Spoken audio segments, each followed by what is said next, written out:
तो बच्चों, इस वीडियो में हम लोग डिस्कस करने वाले हैं proof of Snell's law by Fermat's theorem. तो फर्मेट्स थ्योरम आप सब लोगों ने शायद क्लास 10th में ऑप्टिक्स में पढ़ी होगी या क्लास 9th में। बहुत ही सिंपल स्टेटमेंट है जो ये कहता है, लाइट के लिए बात करें, अगर रेक्टिलिनियर प्रोपगेशन के लिए बात करें, कि एक लाइट रे एक पॉइंट से जब दूसरे पॉइंट तक पहुंचती है तो ये हमेशा वो पाथ फॉलो करती है जिसमें टाइम टेकन जो होता है वो मिनिमम होता है, लीस्ट होता है। ठीक है ना। तो इसे formats theorem of least time भी बोलते हैं हम लोग। तो इसी के बेसिस पे हम लोग स्नेल्स लॉ की प्रूविंग करेंगे। ठीक है। और इस प्रूविंग का ऐसे तो रिफ्रैक्शन के ज्यादातर या रिफ्लेक्शन के लॉस को तुम यूजिंग फर्मेट्स थ्योरम प्रूव कर सकते हो, लेकिन इसको प्रूफ करने के पीछे हमारा जो उद्देश्य है, जो टारगेट है, वो बेसिकली एक इंपॉर्टेंट क्वेश्चन बनता है मैकेनिक्स में। मैं इस वीडियो में एक इरोडोव का बहुत ही इंपॉर्टेंट प्रॉब्लम भी डिस्कस करूंगा यूजिंग दिस कॉन्सेप्ट, कि जहां पर हम मैकेनिक्स की, काइनेमेटिक्स की एक सिंपल, एक कॉन्सेप्चुअल प्रॉब्लम को हम using the concept of Snell's law जो है सॉल्व कर सकते हैं। तो पहले आइए इसको पूरा समझ लेते हैं अच्छे से, फिर वो मैं प्रॉब्लम भी डिस्कस करूंगा इसके एग्जाम्पल में। तो फर्मेट्स थ्योरम क्या कहती है, हमने जैसे कहा, a light ray always follow a path in which time taken is minimum. आप नोट कर सकते हैं अपनी कॉपी में, टाइम टेकन मिनिमम होता है। एक लाइट रे अगर दो पॉइंट के बीच में जा रही तो हमेशा उस रास्ते से जाएगी। अगर ये लाइट रे ए से बी इस रास्ते से गई है तो पक्का इसके अलावा ए से बी तक पहुंचने के लिए जो अलग रास्ते रहे होंगे उनमें टाइम ज्यादा लगा होगा। यही एक ऐसा खास रास्ता होगा जिसमें जो टाइम लगा है वो कैसा होगा, मिनिमम टाइम होगा बच्चों। ठीक है ना। तो कभी कोई थ्योरेटिकल क्वेश्चन भी बनता है इस पे, तो वो भी क्वेश्चन डिस्कस करूंगा। तो सबसे पहले चलिए इस फर्मेट्स स्टेटमेंट, फर्मेट्स थ्योरम के बेसिस पे हम स्नेल्स लॉ कैसे प्रूव कर सकते हैं। थोड़ी देर के लिए मान लेते हैं कि लाइट ये एक मीडियम 1 है, दिस इज मीडियम 1, और ये मीडियम 2 है। इस मीडियम में जो स्पीड ऑफ लाइट है वो v1 है और इस मीडियम में जो स्पीड ऑफ लाइट है वो v2 है। ठीक है। अभी मैं सिर्फ, और इसका रिफ्रेक्टिव इंडेक्स μ1 है, इसका refractive index μ2, speed of light v1 v2। अब अगर मैं थोड़ी देर के लिए इस डिस्टेंस को मैं L1 कह दूं, this distance is x1 and this perpendicular distance is L2 and this distance is x2। ठीक है। तो सबसे पहले लेट अस सपोज कि यहां से, या मैं ये टोटल डिस्टेंस सपोज मैं L मान लेता हूं, इसे x मान लेता हूं, and this total distance between these two points, ये पॉइंट P है, ये Q है, ये टोटल डिस्टेंस मैं L मान लेता हूं। ठीक है। तो ये डिस्टेंस जो आएगा ये L माइनस एक्स आएगा। अब वैसे तो मैथमेटिकली भी हम कर सकते हैं इस क्वेश्चन को। हमने कहा कि अब जैसे मैं सपोज पता करना चाहता हूं, अभी मुझे स्नेल्स लॉ की जानकारी नहीं है, ठीक है, इनका भी मैं बाद में यूज करूंगा। अब मुझे ये पूछा गया कि ये PQ के बीच की डिस्टेंस ये है, तो अगर ये लाइट रे को मिनिमम टाइम में बी तक पहुंचना है तो किस पॉइंट से जाके इसको टर्न होना चाहिए, मतलब x की वैल्यू क्या हो, ये C पॉइंट की डिस्टेंस P से कितनी होनी चाहिए जहां से ये लाइट रे बेंड होकर B पे पहुंचे, so that time is minimum. ठीक है। तो मिनिमम टाइम के लिए हम x की वैल्यू निकालना चाहते हैं सपोज। तो मैथमेटिकली अगर हम इसको सॉल्व करें तो सबसे पहले बच्चों हम टाइम निकालेंगे A से B तक पहुंचने का। तो सिंपल कांस्टेंट स्पीड से मूव करेगी लाइट, यहां से यहां तक जाएगी, तो ये जो डिस्टेंस ट्रेवल करेगी यहां से यहां तक, A से C तक, ये आपकी डिस्टेंस जो आएगी वो A से C तक की डिस्टेंस आएगी, that is under root L1 square plus x square, ये डिस्टेंस हो जाएगी डिवाइडेड बाय स्पीड v1। और बच्चों यहां से यहां तक का जो टाइम लगेगा तो ये डिस्टेंस हो जाएगी, ये L माइनस एक्स हो जाएगा और ये L2, तो under root L2 square plus L minus x का whole square divide by v2। तो ये बच्चों टोटल टाइम है और ये हम x हमारा यहां पे वेरिएबल है। तो अगर जनरल पॉइंट मान लेते हैं कोई C है, वहां से ये लाइट रे बेंड होके B तक पहुंच रही। अब हमें x की वो खास वैल्यू पता करनी है जिसके लिए टाइम मिनिमम हो। तो अगर मैं ये इसको t मान लेता हूं सपोज, या मिनिमम, और इस t को हमें मिनिमम करना है, मिनिमाइज करना है, तो इसमें सिंपल कैलकुलस यूज कर सकते हैं, मैक्सिमा मिनिमा। आप जानते हैं कि मिनिमा के लिए इसका जो फर्स्ट डिफरेंशिएशन होगा विद रिस्पेक्ट टू एक्स, क्योंकि एक्स को वेरी करके हम टाइम का कैलकुलेशन कर रहे हैं, राइट। तो एक्स का के रिलेटिव में टाइम वेरी कर रहा है, इसको हम 0 कर देते हैं। तो एक्स के रिलेटिव में अगर बच्चों इसका डिफरेंशिएशन 0 करेंगे तो दिस इज 1/v1, इसका डिफरेंशिएशन आएगा 1/2 under root L1 square plus x square, और इसका डिफरेंशिएशन एक्स स्क्वायर का डिफरेंशिएशन हो जाएगा 2x। सिमिलरली इसका डिफरेंशिएशन बच्चों करेंगे 1/v2, this is 1/2 under root L2 square plus L minus x का होल स्क्वायर, और अंदर वाले का डिफरेंशिएशन होगा it is 2 times L minus x, और माइनस एक्स का डिफरेंशिएशन होगा -1। इसको बच्चों 0 के इक्वल कर देते हैं, ठीक है ना। अब देखिए यहां से क्या मिलेगा हम लोग को, तो यहां से सबसे पहले तो ये 2 से 2 कैंसिल आउट हो जाएगा, ये 2 से 2 कैंसिल आउट हो जाएगा, तो ये हमको मिल रहा है। अगर आप यहां पे देखें तो x/L1 square plus x square, अगर मैं एंगल के टर्म में लिखना चाहूं तो this angle is I, this angle is also I, तो x अपॉन दिस डिस्टेंस ये लिखा हुआ है, तो इसे मैं साइन आई लिख सकता हूं, साइन आई अपॉन v1, ये v1 है, 2 से 2 कैंसिल आउट हो जाएगा, ये माइनस साइन यहां रहेगा बेटा, माइनस साइन, और L minus x upon this distance, तो L माइनस एक्स मतलब ये वाली डिस्टेंस बेटा अपॉन दिस डिस्टेंस, ये लिखा हुआ है, ये R है, अल्टरनेट एंगल हो जाएगा, तो ये मैं साइन R लिख सकता हूं, ठीक है बेटा। तो sine R upon v2 equal to 0।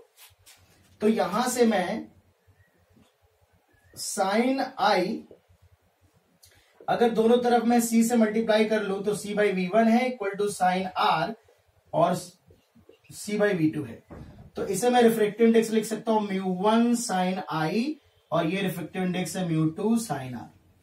तो ये आप देख सकते हो कि मैंने सिंपल लीस्ट टाइम का कॉन्सेप्ट यूज किया है। मैंने कहा कि भाई मुझे टाइम को मिनिमाइज करना है तो x की वैल्यू निकाली है, एक ऐसा रिलेशन चाहिए जिसके लिए टाइम मिनिमम हो। तो जब हमने टाइम को मिनिमाइज किया तो जो रिलेशन आ गया वो I और R में इस तरह का रिलेशन आ गया। मैं चाहता तो यहां से x का कैलकुलेशन भी कर सकता था मैथमेटिकली, पर मैं इस तरह से x का कैलकुलेशन नहीं करना चाहता। मैं आपको दिखाना चाहता हूं कि ये जो इक्वेशन है ये आप कह सकते हो कि लाइट रे के लिए उस ज्योमेट्री को फॉलो करती है जिसके लिए टाइम मिनिमम होता है। यानी अगर मैं इसको उल्टा करके बोलूं तो अगर मैं किसी भी लाइट रे का रिफ्रैक्शन करवा रहा हूं तो जिस पाथ पे मेरी लाइट रे जा रही होगी उस पाथ पे डेफिनेटली टाइम मिनिमम होगा। तो अगर इसको मैं मैकेनिक्स की फिजिकल प्रॉब्लम से रिलेट करूं, मैं कहूं कि एक पॉइंट ए से बी पॉइंट तक लाइट की जगह पे मैं कोई कार, गाड़ी, इंसान, कोई बाइक वाला मूव कर रहा हो, एक फील्ड से दूसरे फील्ड में जाना हो, सिमिलर मोशन करना हो कि स्ट्रेट लाइन पे जाके यहां पे ऐसे मुड़ के जा रहा है, तो अगर कभी ऐसा क्वेश्चन आए कि एक आदमी है उसे इस फील्ड से दूसरी फील्ड में, जहां पे फील्ड का जो जंक्शन है मीडियम बाउंड्री, वहां से वो पर्सन टर्न कर सकता है, दोनों फील्ड में स्पीड दी जाएगी, मैं कभी प्रॉब्लम डिस्कस करूंगा। तो अगर मुझसे कहा जाए कि उस आदमी को किस पाथ पे चलना चाहिए so that time is minimum, time minimum हो, तो हमेशा बच्चों ध्यान रखने वाली बात है, आप ये सोचो कि अगर ये आदमी ना होता और इस पॉइंट से दूसरे पॉइंट तक एक लाइट रे होती, तो लाइट रे जिस रास्ते से जाती उसमें पक्का टाइम मिनिमम होता फर्मेट थ्योरम के अकॉर्डिंग, ठीक है। और जिस रास्ते से लाइट रे जाती, अगर उसी रास्ते से मैं उस पर्सन को, उस गाड़ी वाले को, उस बाइक को भेज दूं तो पक्का टाइम मिनिमम होगा।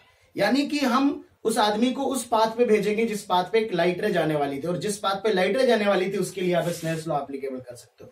तो बेसिकली मैकेनिक्स का जो प्रॉब्लम होगा वो हम स्नेल्स लॉ से सॉल्व कर सकते हैं। तो एक बहुत ही अच्छा मैं एक यूरोडोव का क्वेश्चन डिस्कस करने वाला हूं, लेने वाला हूं, बहुत ही बढ़िया एग्जाम्पल है, आइए उसको देख लेते हैं।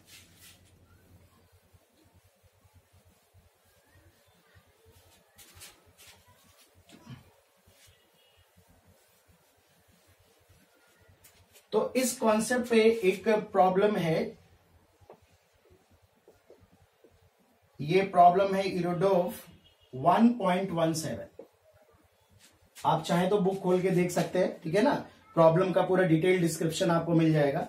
तो उन्होंने कुछ इस तरह का एक ट्रैक दिया, एक रोड दी गई है, ठीक है, एक कार वाला है, यहां पे एक कार वाला है, ठीक है, और कोई पॉइंट यहां पे ए है, अब एग्जैक्ट याद नहीं मुझे डेटा, ये एक पॉइंट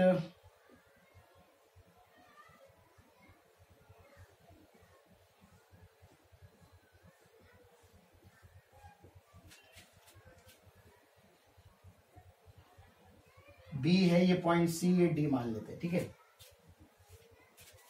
तो उन्होंने कहा है एक कार वाला है, ये एक रोड पे मूव कर रहा है, इस रोड पे जो स्पीड है वो कुछ स्पीड गिवन है, इस रोड पे कार वाले की स्पीड, और यहां पर एक फील्ड है, ये एक फील्ड दी गई, ये रोड है और ये फील्ड है, ठीक है। उन्होंने कहा कि एक पॉइंट है बी जो कि इस रोड से परपेंडिकुलर डिस्टेंस एल पे है, एल दी गई, कैपिटल स्मॉल कुछ भी मान लेते हैं, तो एल डिस्टेंस पे रोड से ये पॉइंट बी है। इस कार वाले को इस रोड से ऐसे जाते हुए बी तक पहुंचना है, स्ट्रेट मूव करना है, तो मिनिमम टाइम के लिए इसको डी से कितनी दूर पहले से टर्न लेना पड़ेगा ताकि इसका जो टाइम हो वो मिनिमम हो। कार वाला ऐसे जा रहा है और ऐसे बी पॉइंट तक पहुंच रहा है। तो क्वेश्चन में बच्चों हमसे सी डी पूछा गया है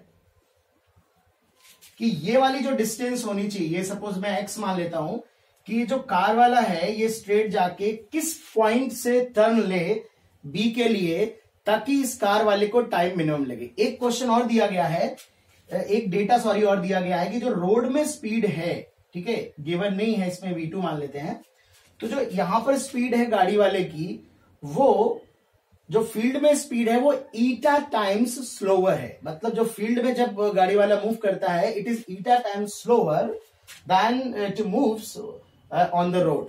तो मैं कह सकता हूं कि V2 is given V1 upon ईटा, या V1 बाई V2 की वैल्यू हमको ईटा गिवन है प्रॉब्लम में। अब अगर आप चाहो तो इसे सिंपल मैकेनिक्स का कॉन्सेप्ट भी अप्लाई कर सकते हो, एक जनरल वेरिएबल मान के टाइम निकालो, उसको मैक्सिमा मिनिमा लगा के फर्स्ट डेरिवेटिव 0 करके भी टाइम निकाल सकते हो। बट अगर इस प्रॉब्लम को मैं क्लिक कर गया, अगर आपको एग्जाम में अगर आपको क्लिक कर गया कि नहीं यार मिनिमम टाइम का क्वेश्चन है, थोड़ा सा मैच कर रहा है, ठीक है, तो आप using the concept of refraction या स्नेल्स लॉ का, फर्मेट थ्योरम का यूज करके सॉल्व कर सकते हैं।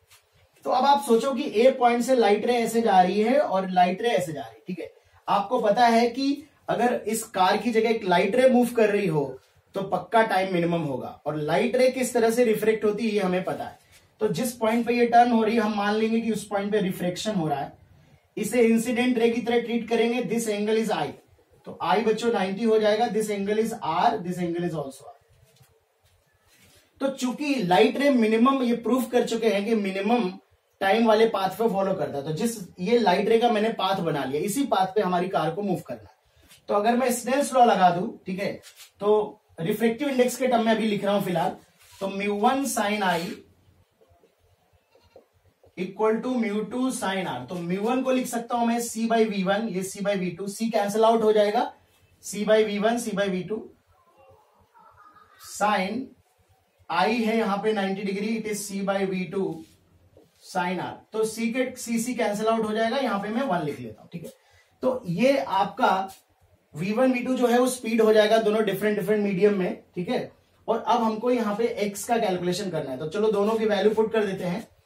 तो V2 बाई V1, V2 को अगर मैं इधर ले आऊं तो V2 by V1 it is sine R, और साइन आर की वैल्यू क्या है बच्चों, x अपॉन दिस, तो x upon under root L square plus x square.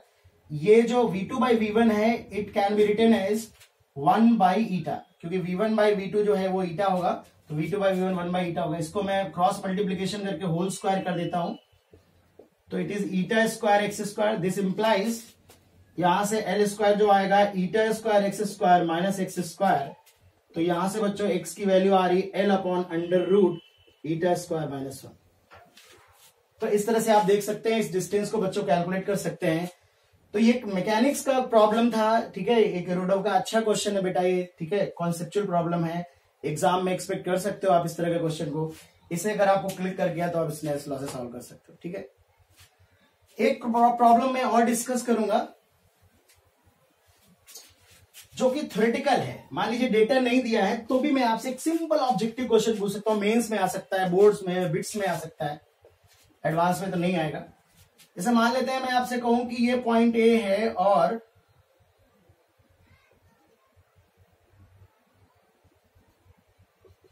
ये पॉइंट बी है, और इसमें स्पीड V1 है, इसमें स्पीड V2 है,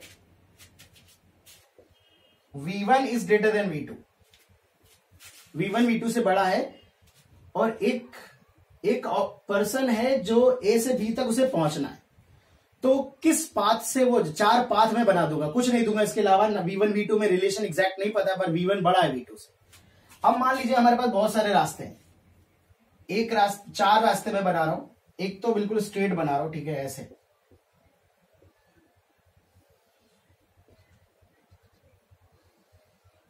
एक ऐसे बना रहा हूं,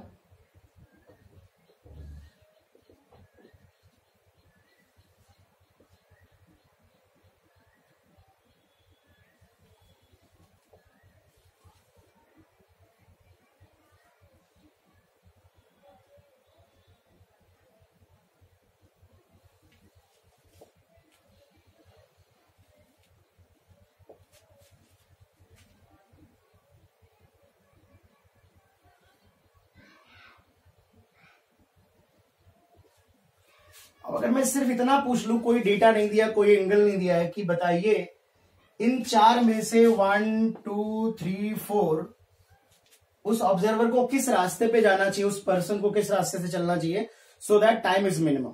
तो आपको इन 4 में से एक आंसर करना है। तो आप बिल्कुल बिल्कुल आसानी से, अब ये दूर दूर तक आपको लाइट का आइडिया नहीं रहा, लाइट का कहीं जिक्र ही नहीं होगा, एक काइनेमेटिक्स का प्रॉब्लम दिखाई पड़ेगा, पर जिन बच्चों को क्लिक कर जाएगा कि मिनिमम टाइम की बात हो रही है इस तरह से, तो वो एक इनको लाइट रे का पाथ एज्यूम कर सकते हैं। वो देख सकते हैं कि हमसे ये पूछा गया है कि टाइम किसमें बच्चों मिनिमम होगा।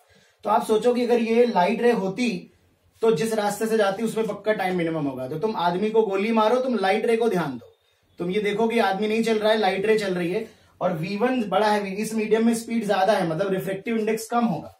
तो लाइट के टर्म में अगर सोचोगे तो μ1 लेस देन μ2 होगा बेटा। तो ये रेयर मीडियम हो जाएगा, डेंसर मीडियम हो जाएगा। और रेयर से डेंसर में जब लाइट रे आती है तो नॉर्मल की ओर झुकती है, ठीक है ना, नॉर्मल की ओर झुक जाती है। तो यार ये तो रॉन्ग हो गया, नॉर्मल से दूर जा रही है, तो सीधे सीधे जा रही है I=R, है ना, ये हो नहीं सकता। तो नॉर्मल की ओर झुक रही है, तो ये भी झुक रही है, ये भी झुक रही है, तो ये करेक्ट होगी, क्योंकि इसमें क्या है, इसमें एंगल ऑफ रिफ्रेक्शन 0, और एंगल ऑफ रिफ्रेक्शन तो तभी 0 होगा ना जब रिफ्रेक्टिव इंडेक्स उसका इनफाइनाइट हो जाए। ये तुम देख सकते हो mathematically, μ1 sin I = μ2 sin R, ठीक है। अगर sin R 0 है तो कहीं ना कहीं आपके ऐसे इसे कह सकते हो, या ये इनफाइनाइट को टेंड करेगा, या बहुत डेंसर मीडियम होगा तो अनडिफाइंड हो जाएगा। तो वो पॉसिबिलिटी कंसीडर नहीं करेंगे, 0 नहीं होगा प्रैक्टिकली। तो ये वाला आंसर हमारा रॉन्ग हो जाएगा। तो मोस्ट अप्रोप्रिएट आंसर जो होगा कि अगर उस ऑब्जर्वर को इस रास्ते से गया तो टाइम मिनिमम रहा होगा। डेटा एग्जैक्ट नहीं दिया है तो एग्जैक्ट कैलकुलेशन भी आपसे नहीं पूछ रहा है, पर कंपैरिजन वाला क्वेश्चन बन सकता है, ठीक है ना। तो बच्चों एक काफी इंपॉर्टेंट कॉन्सेप्ट है फर्मेट थ्योरम, कि लाइट रे हमेशा उस पाथ को फॉलो करती है जहां पे टाइम मिनिमम होता है।